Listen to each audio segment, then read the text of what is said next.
আমার দাদা সাহেব সম্পর্কে কিছু বলা থেকে বিরত থাকি, এজন্য যে আমার মনে হয় অন্য কেউ বলুক।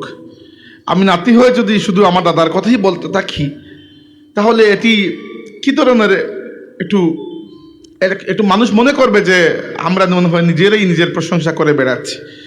কিন্তু মাঝে মধ্যে মনে হয় বলা এজন্য দরকার যে ফুলতুলি সাহেব কেবলা রহমতুল্লাহি আলাইহি আমার দাদা, এটি আমার জন্য যদিও অনেক বড় পাওয়া, কিন্তু ফুলতুলি সাহেব কেবলা রহমতুল্লাহি আলাইহি এই বাংলাদেশের বাংলাভাষী মুসলমানদের জন্য আল্লাহর এক বড় রহমত হয়ে এসেছিলেন।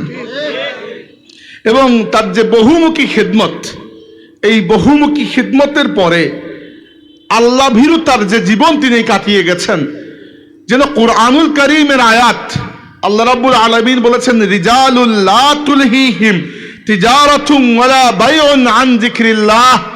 এমন কিছু পুরুষ রয়েছে মানুষের মধ্যে, এমন কিছু সুপুরুষ যাদের পৌরুষ রয়েছে, এমন কিছু পুরুষ আছে দুনিয়াবি ট্রানজাকশন, ব্যবসা বাণিজ্য, লেনদেন, এদেরকে আল্লাহর জিকির থেকে কখনো দূরে রাখতে পারে না।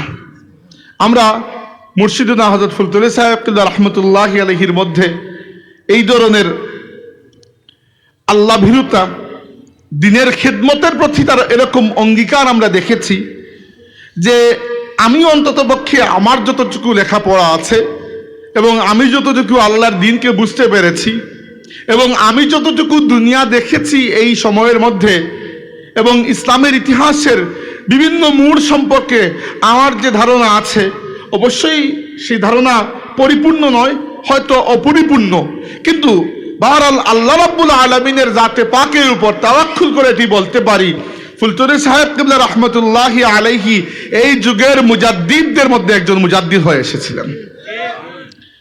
আল্লাহ তাবারাকা ওয়া তাআলা তার হাবিব সাল্লাল্লাহু আলাইহি সাল্লামকে দুনিয়া থেকে উঠিয়ে নেওয়ার আগেই তার হাবিবের জবান মুবারক থেকে এই আখেরি উম্মতের জন্য আল্লাহ কিছু জামানতের ব্যবস্থা করে দিয়েছেন।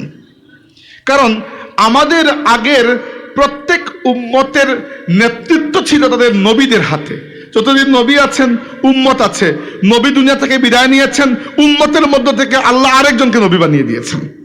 কানাত বানু ইসরাঈলা তাসুসুহুমুল আম্বিয়া কুল্লামা হালাকা নাবিয়্যুন খালাফাহু নাবিয়্যুন।